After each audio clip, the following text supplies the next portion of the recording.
Bienvenue à notre exploration aujourd'hui. On plonge dans un manuel qui semble assez clé pour la formation des adultes, concevoir un scénario pédagogique et d'accompagnement en intégrant la multimodalité. C'est une publication d'Adonis Éducation, pensée pour le titre professionnel formateur professionnel d'adultes. Notre objectif, là, décortiquer ce que ça veut dire, bâtir une formation moderne puis efficace. Tout à fait. Puis le cœur de ça, c'est la fameuse multimodalité. Ouais. Comment on fait pour jongler avec le présentiel, le distanciel, les outils numériques, pour faire des parcours d'apprentissage qui sont, adaptés, mais aussi qui accrochent vraiment. C'est pas mal essentiel aujourd'hui. C'est clair. Puis, petite note avant d'aller plus loin, ce manuel-là, il fait partie d'une formation complète chez Adonis Éducation. Mm-hmm. Ça comprend les cours, les devoirs qui sont corrigés, un suivi aussi par un prof. C'est accessible dès 69 € par mois. C'est bon à savoir. Oui. Mais bon, le livre seul, on peut aussi le trouver. Alors, allons-y. Qu'est-ce qui nous apprend ce guide? Ça commence par la base, j'imagine. Le scénario pédagogique? Oui, chapitre 1, c'est quoi un scénario? Pourquoi c'est si important? C'est la fondation, comme tu dis. Le manuel dit que c'est la trame, le fil conducteur de l'expérience. Sans ça, on avance un peu à l'aveugle. OK. Ensuite, chapitre 2, on voit comment structurer les étapes importantes d'une formation. Puis surtout, chapitre 3, comment définir des objectifs qui sont clairs puis mesurables, les fameux objectifs SMART, là. Ah oui, SMART. Spécifique, mesurable, atteignable, réaliste, temporellement défini. Pourquoi c'est si critique, ça? Surtout en multimédia. Parce que quand tu mélanges les formats en ligne, en personne, un peu des deux, faut être certain que chaque chose que tu fais faire, chaque ressource, peu importe comment c'est livré, là, ça aide vraiment à atteindre les mêmes compétences. C'est mesurable. Logique. Ça évite de s'éparpiller. Exactement. Ça garde une cohérence dans le parcours, peu importe le chemin que l'apprenant prend. Bon, une fois qu'on sait où on s'en va, comment le manuel nous aide à créer les moments où les gens apprennent pour vrai?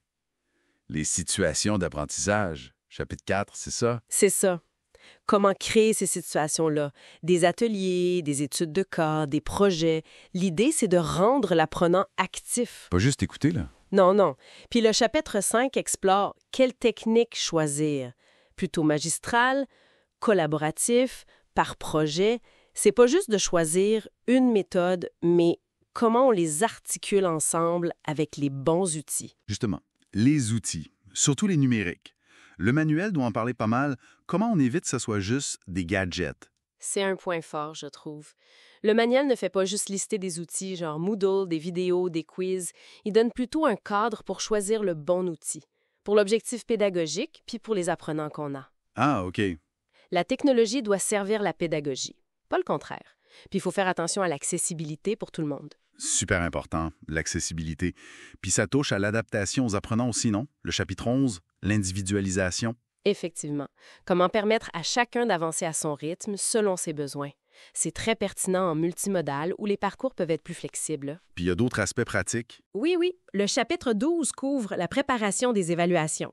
Formative pour ajuster en cours de route et sommative pour valider à la fin.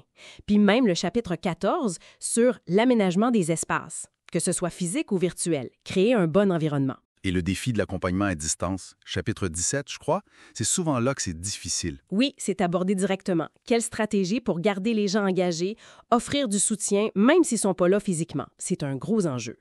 Puis ça boucle la boucle avec le chapitre 18 sur l'importance de réfléchir à ces pratiques pour toujours s'améliorer. C'est un cycle. Concevoir, faire, évaluer, ajuster. Pour que ce soit pas juste théorique, il y a des exemples concrets dans le livre. Ben oui, puis c'est ça qui le rend très pratique. Il y a des études de cas détaillées.